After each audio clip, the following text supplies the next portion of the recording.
I'm Leigh LaRie. And I'm Nick B. Listen, we're just two single girls from the City of Roses discussing all things love, lust, and perception. And roses are a symbol of all things beautiful about love. But as you know, love can get a little dirty. So we're here to talk about it. Dirty Roses Podcast starts now.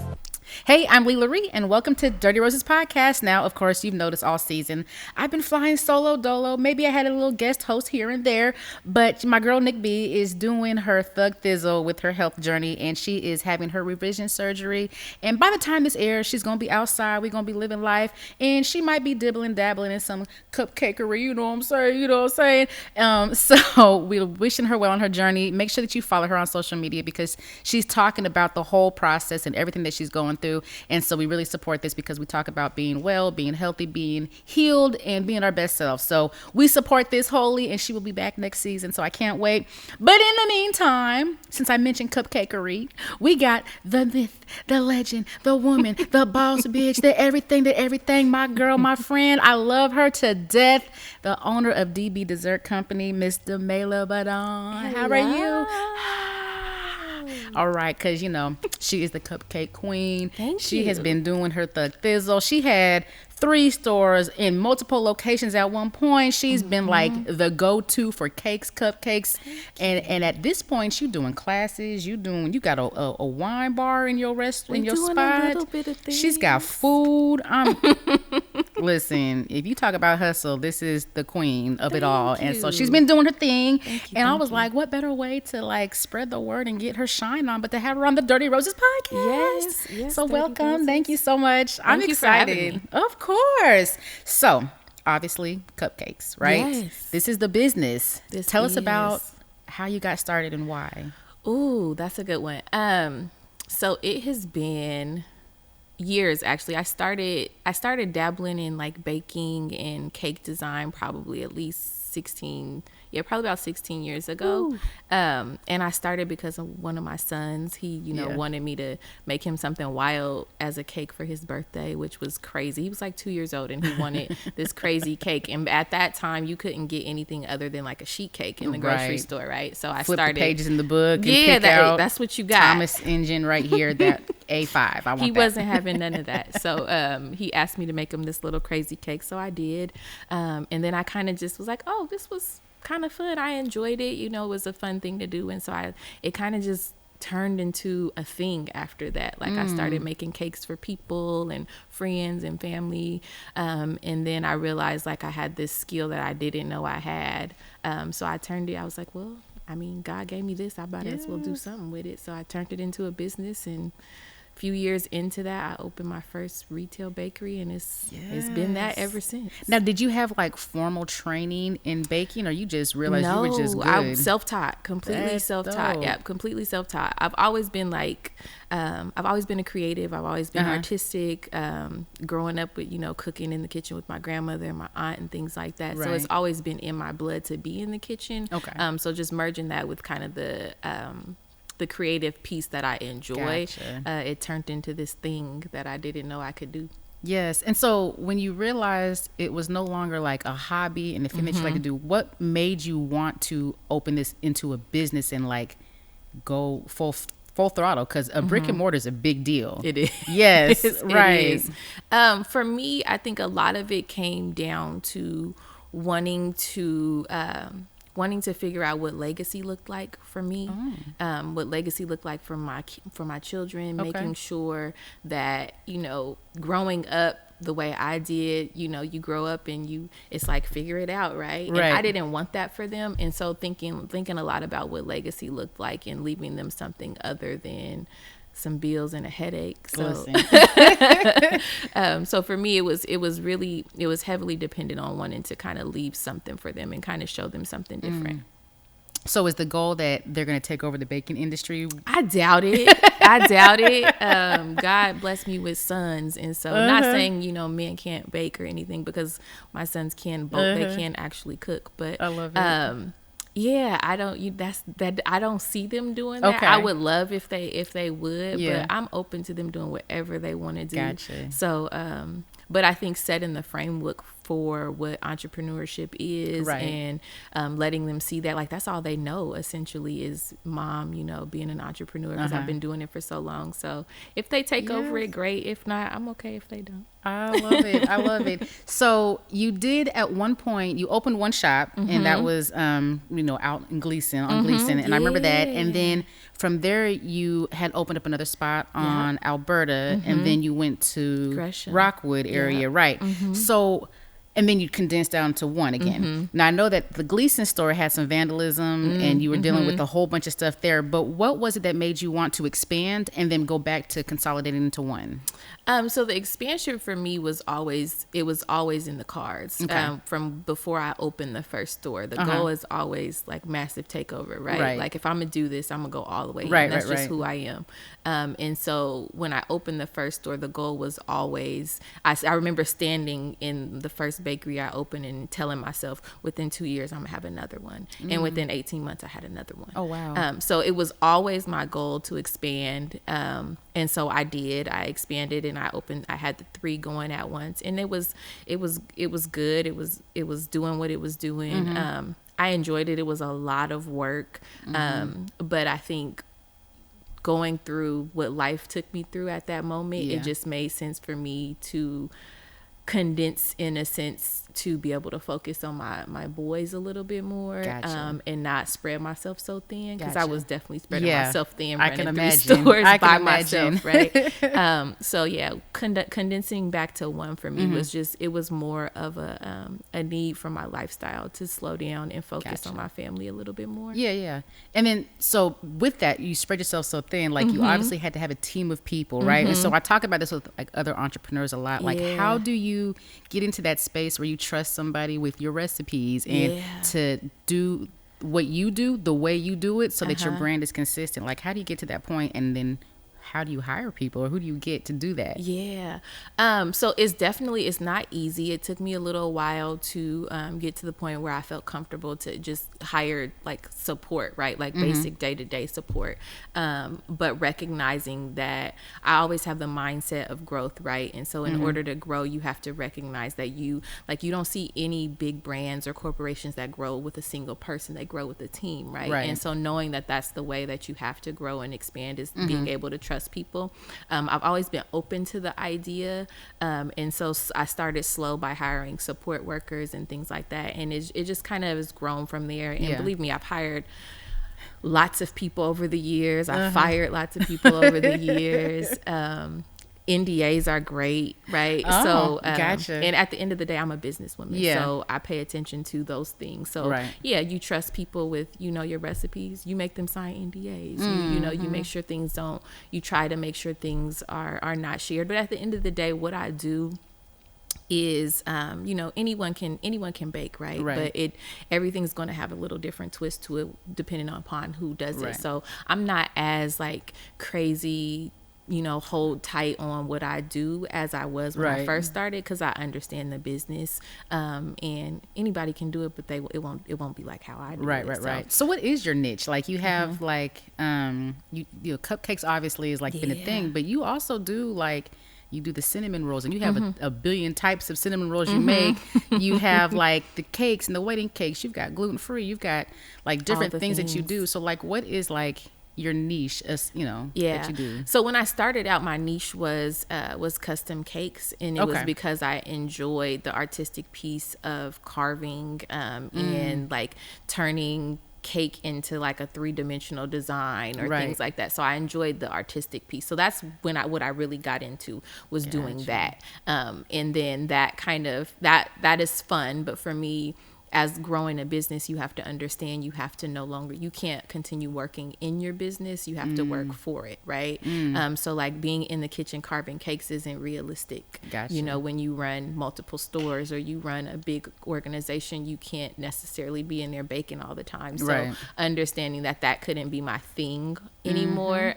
So then we transitioned to cupcakes and other, ancillary products. And I've always wanted it to be like a dessert space. I didn't want it to be a one-dimensional Right. kind of thing. So I think right now our niche has been, over the last several years, has been kind of focused on cupcakes. That's probably where we excel the most. But everything else is definitely a support product to what we do. Because definitely, like, I did remember noticing you first when you were doing the stuff in your kitchen at home. Like, I remember you had the big island and you was like doing stuff and showing the cakes off. And then it was like, then she got a store, but the store was cupcakes. And so I was like, is it because it's easier to do little cakes? You know, like, I didn't know what the transition was. So that makes sense. Yeah, so I mean, definitely cupcakes are easier to do, and they don't require as much skill as custom cakes and carved cakes and things like that require. So that kind of is what the business part made sense to do it that way. But yeah, we still do custom cakes. I don't do them anymore, but we still, it's still something that we do. Yeah. And we just, you hire people who are better at things than you are. I love it. What was your biggest cake fail? Ooh, biggest cake fail. I think so. I wouldn't even say this is a cake fail. This was a business fail. And this was years and years ago. Getting started, I think one of the biggest cake fails was figuring out organization in business and having a customer come in and realize we somehow lost their order and they came to pick up a cake that we didn't make. Oh no. So I think that was probably the biggest cake fail. And that might have happened to us twice at in 7 years, but after that it never happened again. But what do you do in that situation? Like, I'll be right back. Apologize. You back apologize store brand cakes and you scraping frosting off and then redesign. Yeah, no. I think in that moment, the first time it happened, it was literally just profusely apologizing, of course refunding them their money, and offering them something in return. And people are going to be upset, as they should be, but yeah, there ain't nothing you can do in that moment other than be like, I'm sorry. Here's like, a cupcake. I messed up, right? And realistically, like, we're human, and people make mistakes and it happens. It never happened again after that. But, you put in processes to make sure it doesn't happen. But yeah. Did you turn into like Chef Gordon Ramsay and was like, what the hell are you doing back in this kitchen? No, I haven't had to do that too many times. There are moments where I do have to, flex a little bit on people, but not often. I have a really good team. I feel like I'm pretty good at, gauging people and hiring the right people. And I'm good at firing people when they don't work out. Shit. Let me see how you fire somebody. I mean, what you have to understand that, the worst part in business is keeping someone that doesn't work around too long. Like that can be the detriment. And I always say the only person that's going to burn this house down is going to be me. And I'm never going to let someone else tear down something I've built. Part. So if it's not working, they got to go. That part. I love it. I love it. What has been your favorite design or cake or cupcake or thing that you've made? You know what? The things that I think have always been my favorite have just been like birthday cakes for my kids. Those are, first, of course, they mean so much, but it's always fun letting them, design what they want in their head, something crazy, right? And then being able to make it come to life for them. So I think those have always been, and they always test me the most. Like, they test my skill set. So like my son Delonzo, he has always tested my skill set to the utmost. Like, I think when he was probably like 10 or something, he wanted a Minions cake, but he wanted it 3-dimensional on a basketball court with a jersey on. Like, it was something wild, and I made it, and it was dope. It was super dope. But like, I think those mean the most to me, is being able to like turn something that they come up with in their head into a cake for them. Have they ever like drawn a cake and been like, I want you to make this drawing? Oh yeah, they come up with I'll tell you, they are the reason I got really good at what I do, is because they test me. They be like, Mom, can you make this? I know you can. And I'm like, I'm not about to fail in front of my kids. So I'm like, oh yeah, I got it. I'll figure it out. I got you. Yeah, it's gonna move. It's gonna run down the court. It's gonna slam dunk. And glitter is gonna shoot out at you. Yeah, and it'd be those kind of things that they ask for, and I'd be like, y'all are so wrong. But it's the funnest. It definitely means the most for me. Yeah. So okay, you have a business in Portland, Oregon. I do. And you are a Black woman in Portland, Oregon. Yes. how do you navigate that? I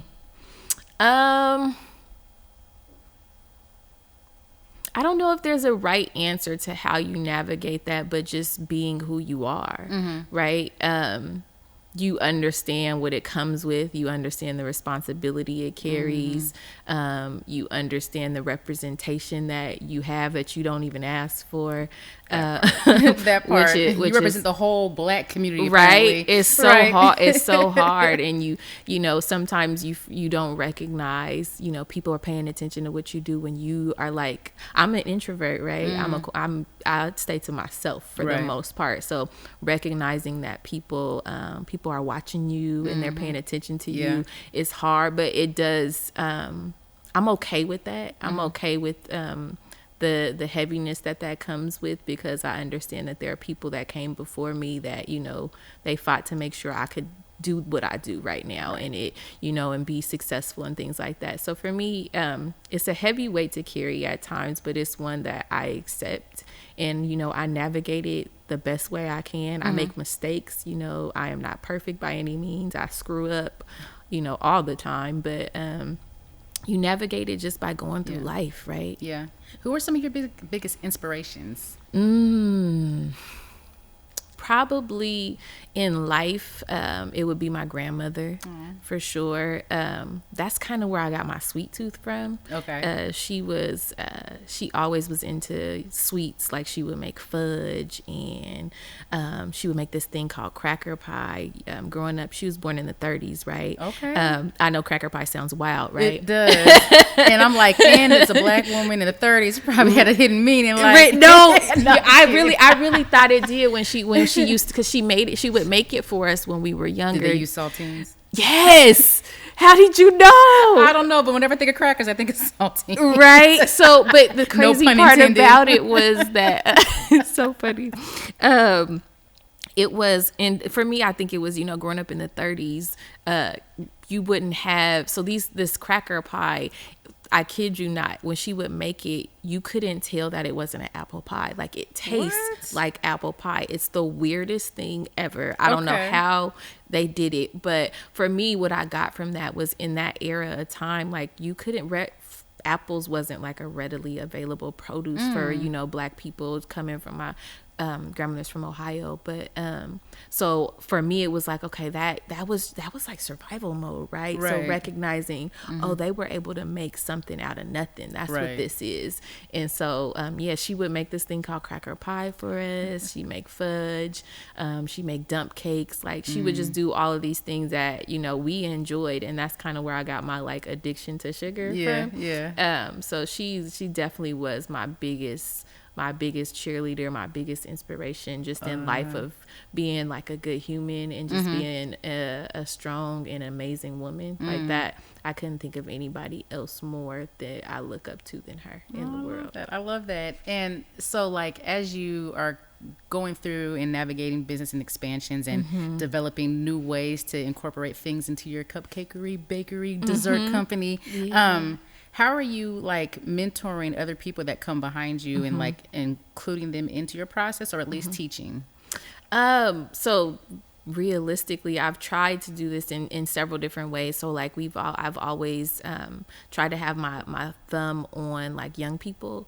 And so I've definitely, you know, given a lot of young people their first jobs, making sure that they understand like what it's like to work somewhere, teaching them a little bit of the trade. So I've done that just within my business in itself. And then I also, you know, behind the scenes support a lot of other businesses in the city that people probably don't know about. You know, I'm always helping and giving advice and background and, you know, operational support to other people, other fellow entrepreneur friends that I have, just helping them grow.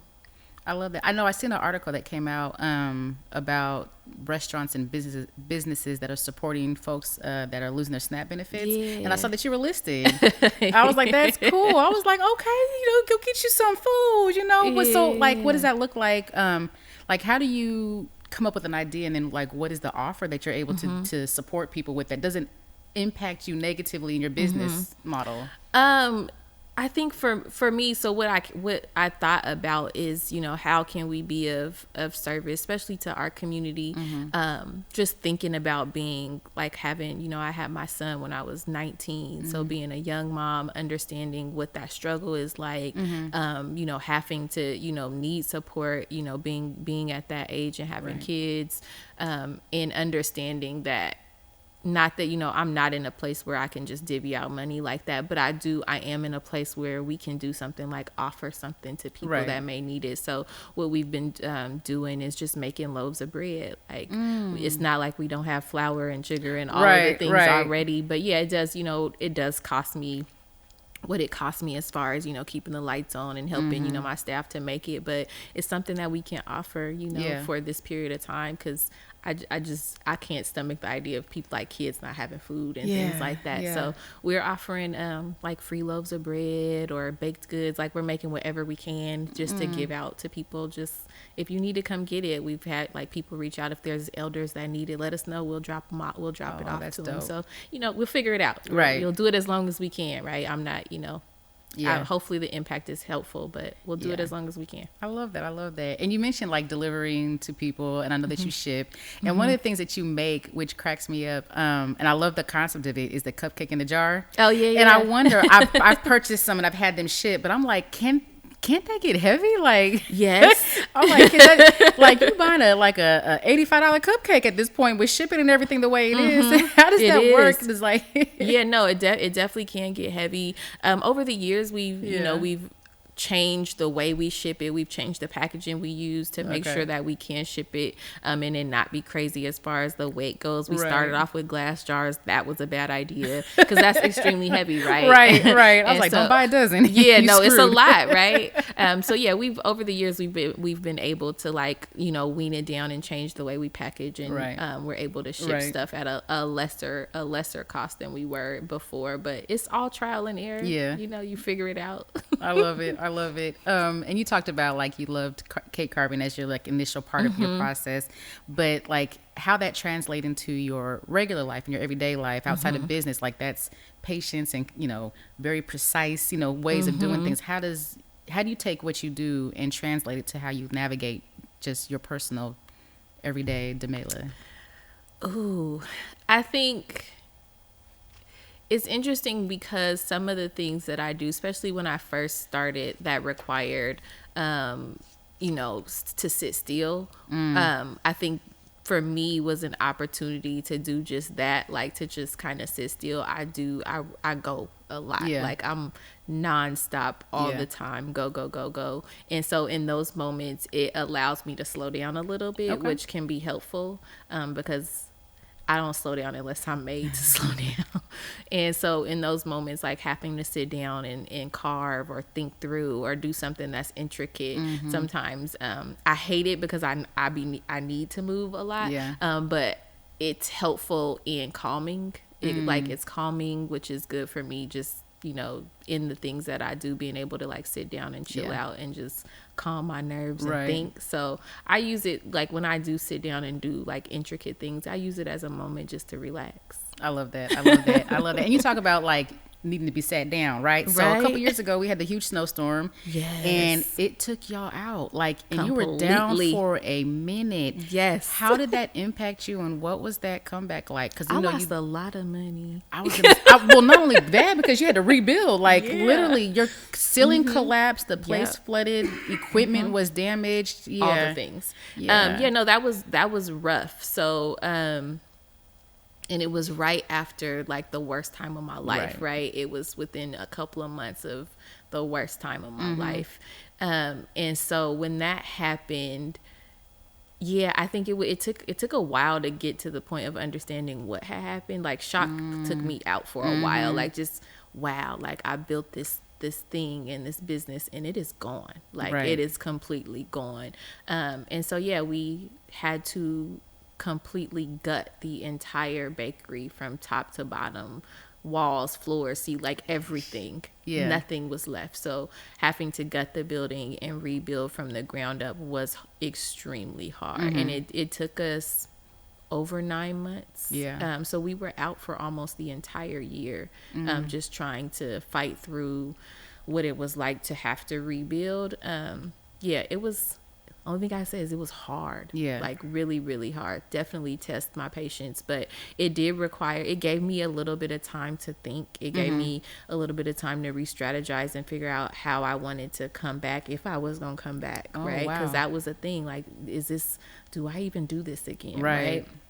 So it allowed me a lot of time to think. Very difficult, but it was a good moment of clarity. Gotcha. Yeah, and you mentioned that it came after that difficult point, right? So you're a mom of 3, and tragically one of your sons was taken away right after his 18th birthday, right? Yeah. So how do you, just in general as a mom, how do you navigate that? Because I feel like in that moment, it wasn't just like you lost your son. You were also going through a very kind of, I say public because you're a public figure, you're going through a separation divorce process with your ex, and then you had that happen. Like how? I don't know. Yeah. I want to say I would love to say that there was some divine situation that carried me through, but no, it was hard every single day. It does not get better. Right. People will tell you it gets better with time. It doesn't. There's nothing about it that gets better. It doesn't get easier. It's hard. And I think the only thing that has allowed me to continue is the fact that I have 2 other sons that need me. I am their sole provider, and I am their everything. Right. And not wanting to fail them and not wanting to fail my son that I did lose is, I think that's the only thing that allows me to get up and continue doing what I do and just functioning, but I don't function every day. Right. There are days where I just can't, There's moments where I just can't do it. And I just have to sit in my room and sit in my bed for a while and just tone out the world. So it doesn't get easier. It is extremely hard. Navigating it is different. You have to learn how to be a new version of yourself that you didn't ask for. That you don't actually want to be. But you have to learn this new you, and this new you is very different from who you were before. Right. And I can imagine like having a team at least that was able to help you navigate the business while you went through that process, because as an entrepreneur, like, it doesn't stop because life happens. And it's so unfortunate because it's like you don't even get to grieve like a regular person because you have to still survive. You got bills to pay, you got things that you got to take care of, you got people that depend on you. So like for you, what were some of the things that you did, because you say, you had to take care of your boys, like you still have 2 living kids that were also grieving, and they're young and they had to process. You had a business, you had the things. What were some of the things that you did? I had 3.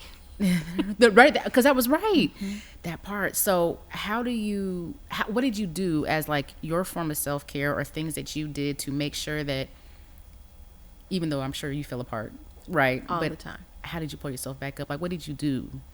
I got into therapy. I'm in therapy every week, and I have been since then. I made sure my boys were in therapy. Gotcha. And just to be able to process, I leaned on, I have like a really good core group of like friends that, rallied and supported me like more than I could have asked for.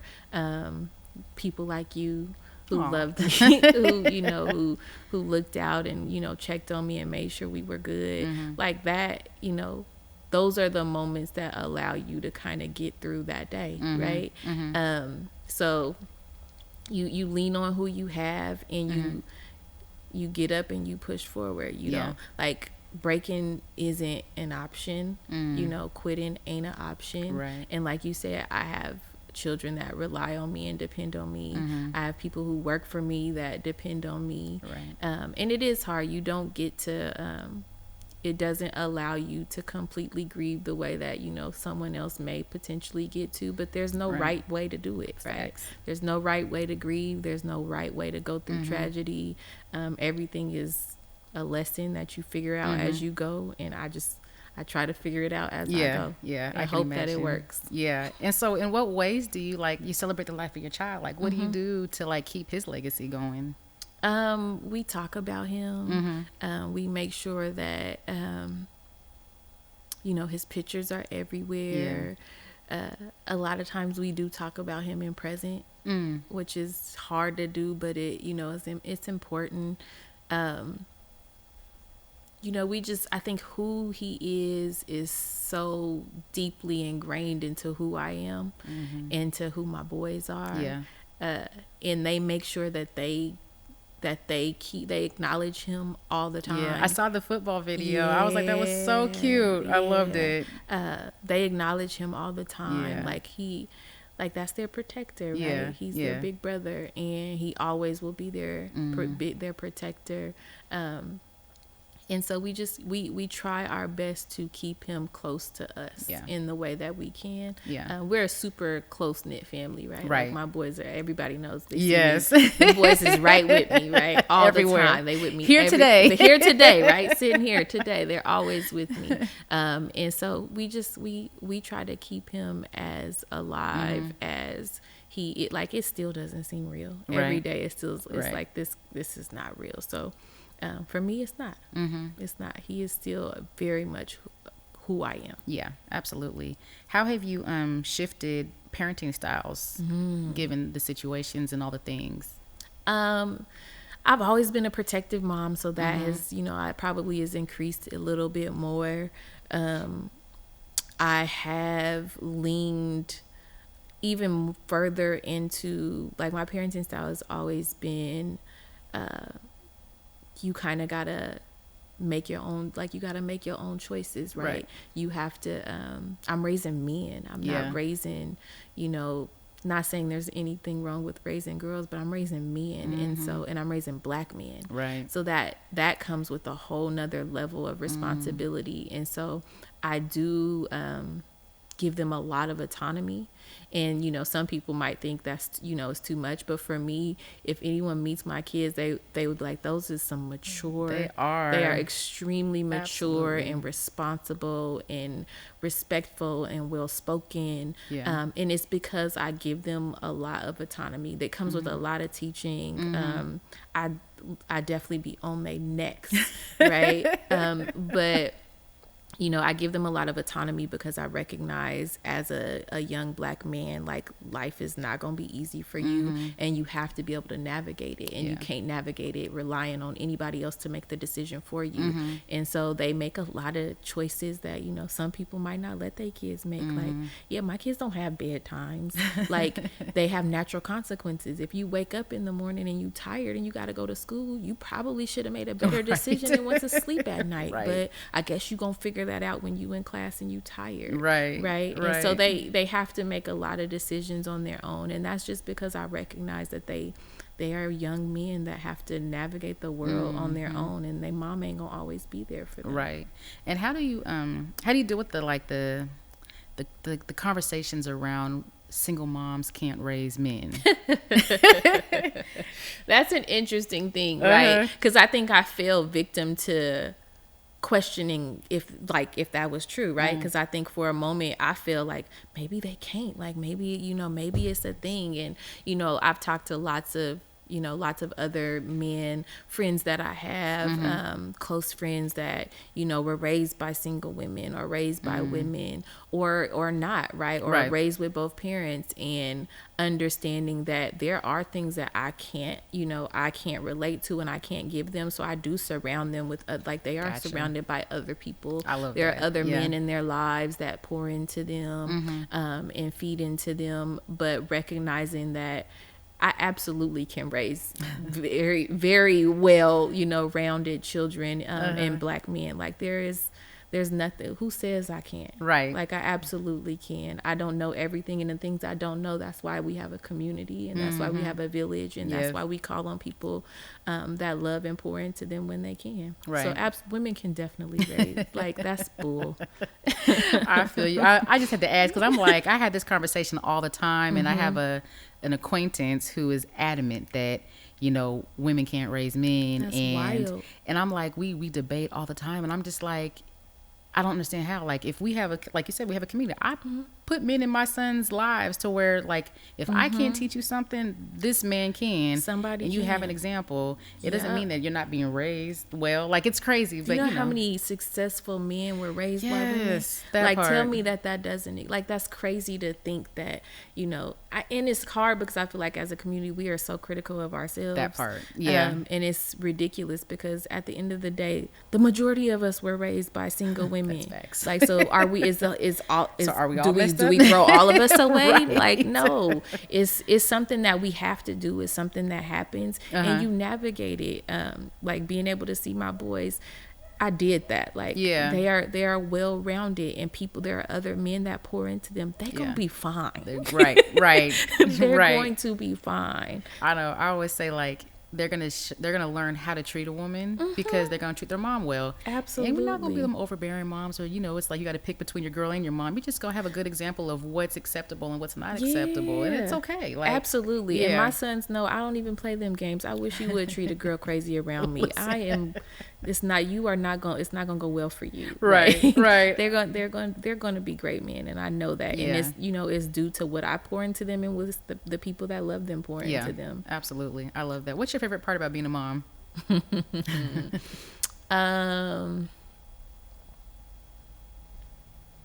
Watching them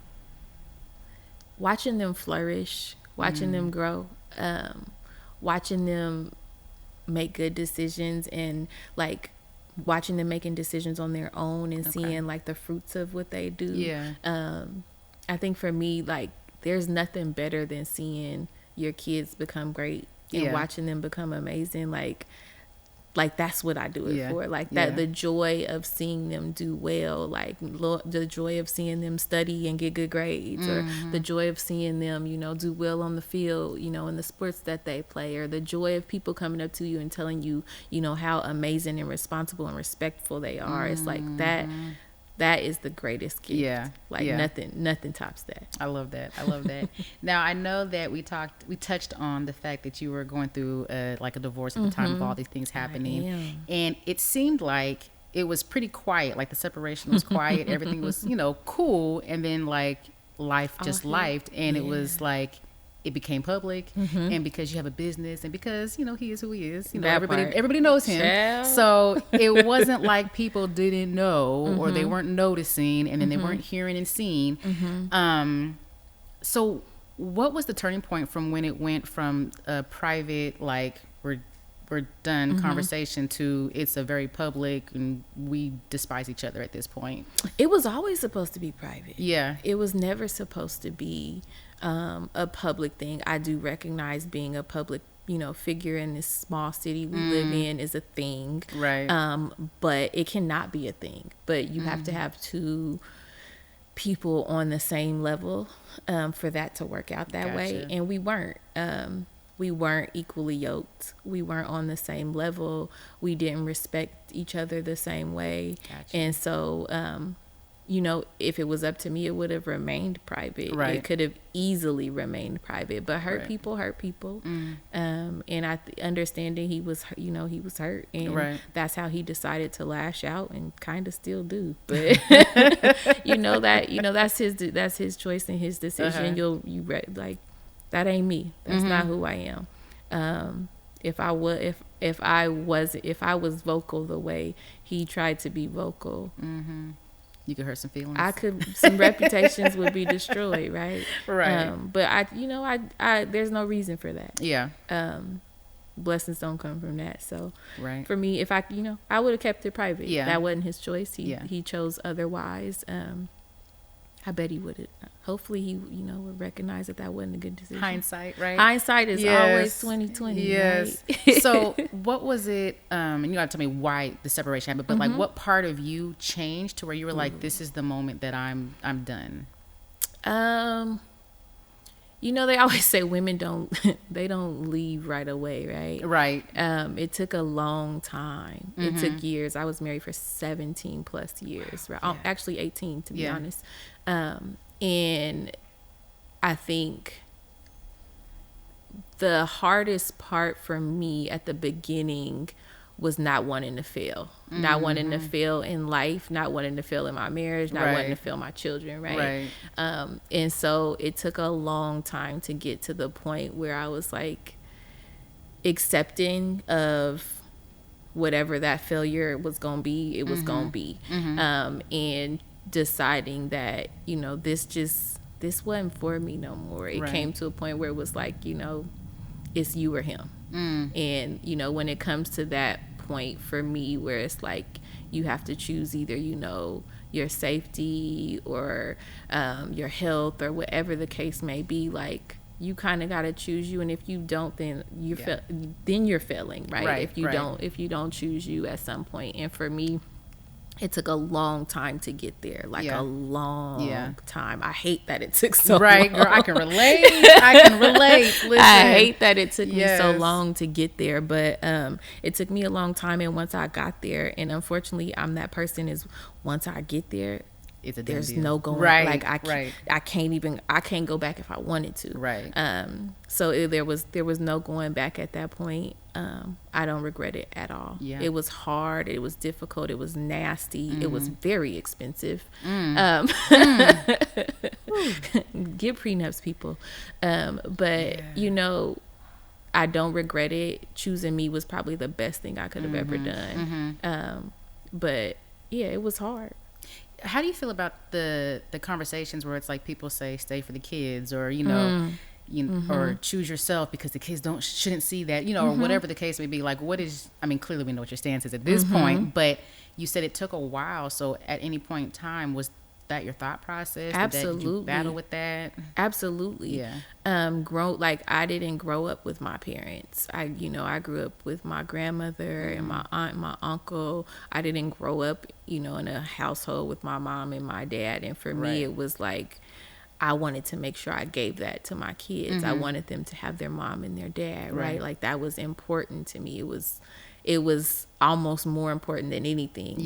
And it was that sense of failure, right? Like, I don't want to fail. I promised I would give them this. Like, you can't not give them what you said you was going to give them. And so, I think, you know, not wanting to fail them and making sure they had things I didn't have for a long time outweighed my happiness. It outweighed my respect. You know, I let that trample everything. And I don't think it was a good decision, because I think at the end of the day, you know, if you're not happy, your kids see that, you know, like that is, I think that sometimes can be more detrimental than just sticking it out, right? And, you know, you stick things, marriage is hard in general, right? It's just difficult. And so, but I think sometimes it gets to a point where difficulty and disrespect is, you know, it ain't the same. And it's so funny because I know, you know, I grew up with a single mom, and I was very determined. I was like, I want to have a man in the house. I want to have a big family. I didn't have a big family. And so it was like all the things that I was trying to make happen. And you hear things like marriage is hard. You got to work at it. And I think I misunderstood that as like, you know, like I'm like, oh, it's hard. No, this is not healthy. So there's a difference between not healthy and like hard. Working hard. And so I wish that I had a better example, and no knock to my mom or my dad or anything. It's just, I didn't know better. And I didn't really have good examples of marriage growing up. And so I'm thinking like, oh, hard work meant that you stick it out no matter what. And you make it work because you have to change who you are to be a better person for the couple. And I think a lot of people, especially I think in our generation, really, because of the 80s and how things were in the 80s. You didn't see good stuff all the time. Exactly. So I'm just like, I hear a lot of women now who are going through divorces saying, you know, I tried to make it work. I stuck it out. I sacrificed myself for what I thought was what was supposed to happen. And, you know, like we said, hindsight, we're looking back like I probably did some more damage than I probably did good to my family, you know, trying to stick it out. So how do your kids now handle everything now that things are kind of said and done, but, you know, still effects, right? How are they handling it? It's hard. It's hard for them because they had to live it, right? They had to see the demise of the relationship. They had to lose, you know, what they knew to be reality for them. They had to lose their family unit. So I think that, you know, that comes with a level of grief that you have to process. And unfortunately, they got to see like who we both were as parents separate. And it didn't always play out well. You know, and they're older now. So it's, you know, it's harder to try to convince them of a fairy tale. That part, yes. When they're older and they look at you and like, yeah, no, mom, that's bull. Like that ain't right. Right. And so, you know, they still have their issues. They still, you know, have their struggle moments. But I think they navigate it well. I think it is a blessing that they're older and they can understand and they can see us both for who we are. That part. Unfortunately, it isn't always good for everybody, but they get to see us for who we are, and they get to see, you know, how that works out, and it helps them determine who they want to be. Yeah, absolutely. I love that because you don't have to convince like older kids. No, they can see it. You don't got to convince them. You ain't got to say a word. And you ain't got to sugarcoat nothing. Either. You just let it be what it is. Yeah, and they see it. Yes, it allowed me to not have to say much. Right. They just, unfortunately, as hard as it is to sit back and have to let them experience certain things, but they got to experience those things and make their own choices and their own decisions. And you know, it is what it is. Understood. I get it. So now that all things have like kind of leveled out a little bit, right? Like it's painful, but it's not breakdown every day painful, right? You've come to a place where you're like, you can live again and you can enjoy the things that you've worked for while still celebrating life and all the things. What do you do now for self-care? Ooh, sleep. Sleep. I enjoy my quiet time. I enjoy being at home. I like the spa. I'm not even gonna lie. Like that's a thing for me. So yeah, I still am I work a lot. I work a lot. And I'm very much like that hands-on mom. Like I'm dropping kids off, I'm picking them up, I'm taking them to football, I'm taking them to this, like I'm doing all of the things. So I'm still very much very, very busy. So right now I'm still in that phase of getting it right. So it hasn't slowed down quite yet for me, but when I have those moments, like I really enjoy just my peace. There's nothing better than being in your house and it just being peaceful. Listen. I'm like, for a minute, I was like, I get sad when my kids leave because my whole life revolved around my kids. Like everything is like kids. Okay, what do we do? And then it was like those moments of peace and quiet when they're away or they're doing something. And I'm like, this feels weird. Yeah, you feel like I'm forgetting something. Girl, like I was just telling somebody, even I was telling my producer, I was like, things have been going so smoothly with the podcast. I'm like, what did I miss? Where is this going to fall apart at? Because we're so used to being go, and working in chaos. And like, I was like, okay, you found a level of peace now where things just are okay. Enjoy it. I want to learn how to enjoy the soft life. I ain't got it yet, but I want to figure it out. It would be nice. We don't want to be the leaders all the time. Not at all. Actually, I would prefer not to be. That part. So yeah, I'm trying to figure that part out still. I haven't gotten that one down yet, but it's goals. Yes, absolutely. So are we dating? We are in a space where we have an important person in our lives, and that's we'll see what happens. I like it. I've been separated / divorced for 4+ years now, so it took a while to get to that point to be even want to figure out if I want to do that again, and I'm still figuring it out. That part. But yeah, there's somebody. I like it. So what was the again, you had a lot going on at that time, so it's like you didn't get to enjoy or experience like single life the way that most divorcees would, or more people that are breaking up would. But once you got to a point to where you were able to kind of date and be outside and kind of enjoy company again, right? Yeah. What did that look like for you? Like, how did you date? I know we talked about this off camera, but know, right? Yeah. Like I said, I'm an introvert, right? And so and I am not what you would call like, I'm not dating ain't even, that's not my thing, right? I'm not even really I feel into you that. on that one. Like, girl, no, I don't want to do any of it. And so it was very quiet and slow and intentional. Okay. And so for me, it was, I mean, I'm not trying to date a lot of people. Right. I'm not going on multiple dates. I'm not doing any of that. Like, I was very intentional in kind of thinking about what I enjoy and what I wanted, and kind of letting it flow to me. So I wouldn't say I was aggressive in my outside stage, right? I was very like inside, outside. Right. So yeah, it was quiet. You know, I met a few people. I had, to be honest, I had a good experience. I know everybody always has like, say the dating pool got pissed in it. You can say, you said it. Girl, cuss. So, but thank God that wasn't my experience. In the short time I decided to, entertain other people and date, I didn't have that experience. Right. But I think that was more of like what I was putting out, just didn't allow the piss to contact me. That part. So like, I met really dope people. Like, I interacted with really dope people. I don't have no horror stories of like some wild crazy.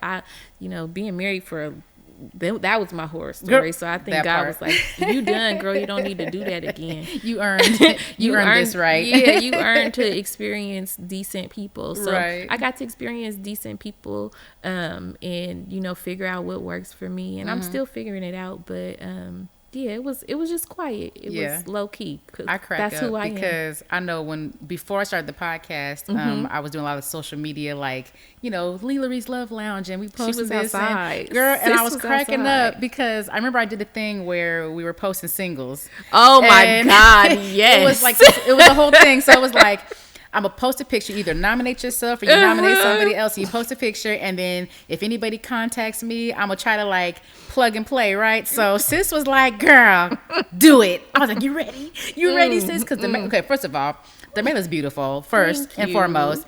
And she got a lot of people want her. I know this for a fact. She's been the conversation of many group chats. They were Shut up. Yes, I had no idea. The men's is those men's and on you, girl. Listen, they don't say nothing. Girl, because they know that, because what it is because you handle business. Like, and I don't think it's intimidating, but what I think it is that they know they can't approach you with the bullshit. And so it's like, I want to come at her, but I know she got her shit going on, and she's in the public eye. So if I come at her with some bullshit, everybody gonna know it. And so it's a thing. So I get it. But we posted sis, because sis was like, girl, I want to be posted, but I don't want to be posted, but I want to be posted. Go ahead and do it. So she sent me a picture, and I posted it. And of course, she got a lot of hits. And so I remember one person that had hit me up, and I was like, okay, we know this person. We don't like this person for real. I ain't gonna say no names, but it was like, but I was like, let me do my due diligence. I'm not gonna yuck a yum, so maybe she might like this. And I said, hey sis, so and so, no. I was like, wait, hold on. No, he's already tried no. And I was cracking up because I said, I don't think there's a connection there, sir. And he was like, oh yeah, I already knew that. I said, well, why you say something then? Leave me alone. Girl, I kid you not. Like within 2 days, what's up with you? Now what's up with you? I said, weren't you just in my inbox about Damala? I mean, it ain't working out. I said, don't nobody want to be a second. Like, I know we very unattractive. Right, I was like, I know everybody is a second, or whatever, but you're not gonna just put it out there like that. And he was like, well, everybody got to be somebody's, second choice. I said, sir, get out my inbox. This is why it was a no for her. This is exactly why. I was cracking up though, but yeah, we had a few good conversations. You and I. It was a very interesting moment. Nothing came of that, by the way, except for some good, funny kikis and girls. Portland men are very interesting. Yeah. And it's Portland. So for me, like, I know I don't date in Portland, and I know you and I talked about this. Not my thing. It's not. So what about dating out of state is more attractive to you? I don't even necessarily know if it is the out of state aspect, but for me, it's more or less, I think I have had better, I wouldn't even say luck. I have just had better connections with people who have like a Southern upbringing. I think it just connects with me differently. I think the type of woman I am, it just happens to work better for me. Not saying that there's not, you know, a man in the Pacific Northwest that, you know, wouldn't be amazing for me, because I'm sure there is. I just have never met him. Right. And he's probably moved here from the South. So. To be honest, the ones that I did meet that lived here, they had moved here from the South, and they've been here more than a hot second, right? So I just found that has worked better for me. And like I said, Portland, I feel like Portland men are just they be quiet. They, you know, they're just a little more. And I'm not that woman. I'm not shooting my shot. I ain't doing none of that. She said she's very traditional. That I am. I love it. I am very much so. So like, if you gonna have to you gonna have to make a splash somewhere, because I'm not coming over there. And that hasn't been my experience here, and it's been my experience elsewhere. So it just happened to work better for me. I get it. What was your best date or experience that you had been on? Oh, you about to get me in trouble. Listen, everybody has a past, okay? Doesn't mean that your dates weren't good, okay? Let me see the best one. Is this one that I was taken on? Yeah, like what was your best experience on a date? I don't know. I've had, you know, interesting, great, you know, traditional dates. You know, there's dinner, there's you know, let's take a trip. Right. You know, I think the trip ones are probably the funnest. They're exciting. You know, let's hop on a plane and go out of town and go explore a little bit. I think that has probably been the most exciting and the best date. I guess you can consider that a date that I've probably been on, is like, let's hop on a plane. Where are we going? I love it. Listen, that's how you know she dating a certain echelon, because just a little bit. You know, we have standards and we like trips, and you know, being food out is not a bad thing. It don't gotta be a ratchet thing either. It's definitely not. I've never experienced it in the ratchet form. I don't know what that even looks like. You know, it's let's hop on a plane, come visit. Yeah, a car is gonna pick you up. Like, it's a thing, right? I like that.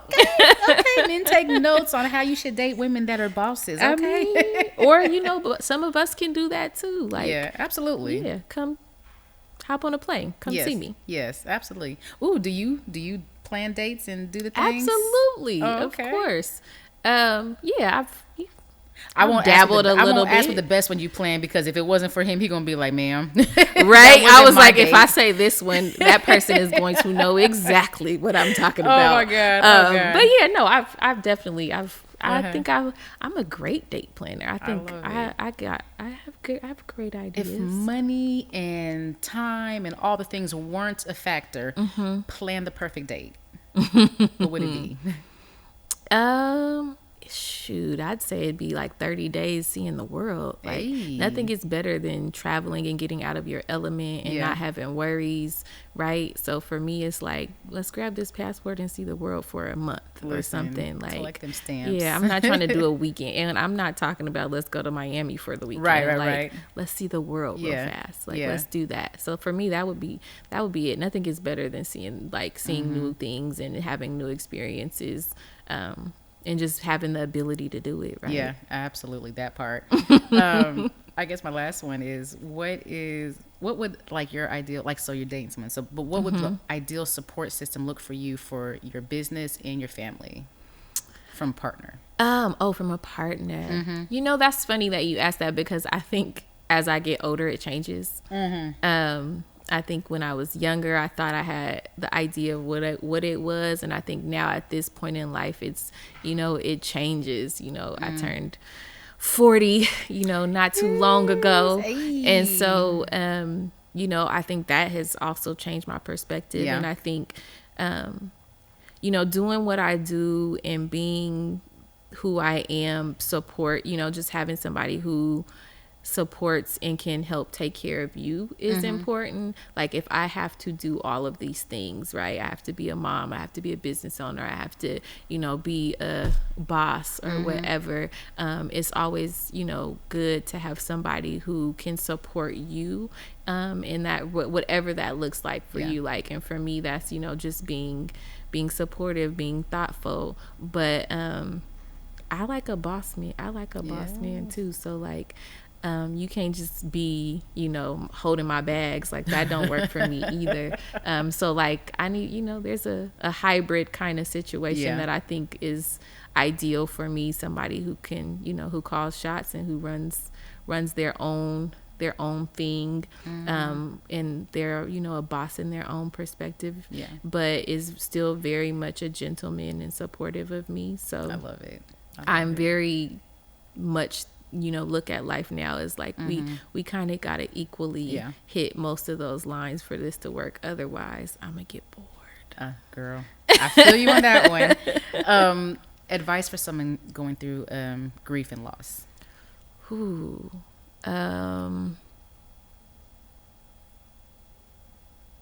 Sit in it. Yeah.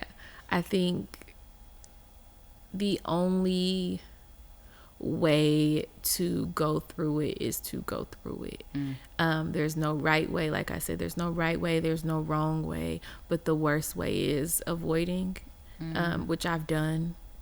But it doesn't help. It just makes it a little harder, I think. And so like sitting in it and letting it do whatever it has to do for you to get through it, or to, maneuver through it, because it's not really an end game, right? It's a having to reintroduce yourself to who you are and what life is like in that new space. And so I think the only way you can do that is just sitting in it. You kind of got to sit there and let life do what it does. I love it. Where can people find you? At work. At the cash register? Never, right? I'm hardly ever there anymore. But like I'm on all the social platforms. The bakery is, 2624 Northeast Alberta. Work. I'm at work all the time. Most working. I'm in the community. I'm with my boys. So, Shout out the social handles. What are those? So the bakery is DB Dessert Company, and then my personal one is just Damala Christian. I love it. Well, thank you so much. Absolutely. Now we talk about business owners and entrepreneurs. Now, y'all know I've had a guest host a couple times this season now, and we are featuring her brands, Mylani Vegan Hair Care and Body Care. So we have got today this hay pudding. Now, what y'all don't know is it says shea pudding, but the S is in parentheses, so that you know how to say hay pudding. And it's like a curl cream. It's amazing. It's got like a gel, kind of like a pudding, literally like a pudding feel. I use it on my tresses tonight. You know what I'm saying?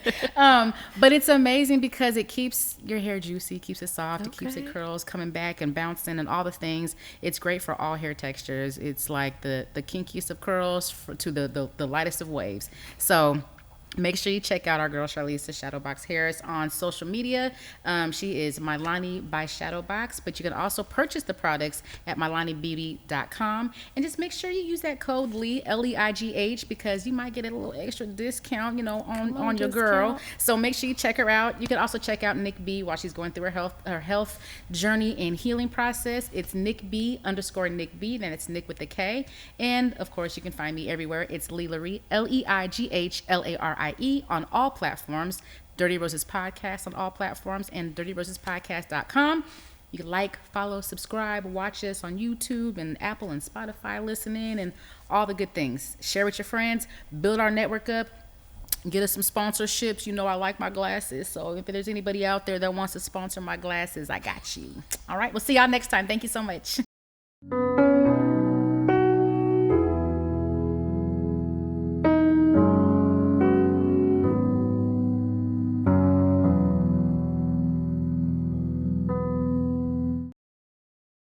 Guess what, Rose Buddies? We are thrilled to introduce our new sponsorship packages. Be sure to hit us up at dirtyrosespodcast.com to inquire how we can showcase your brand on our platforms.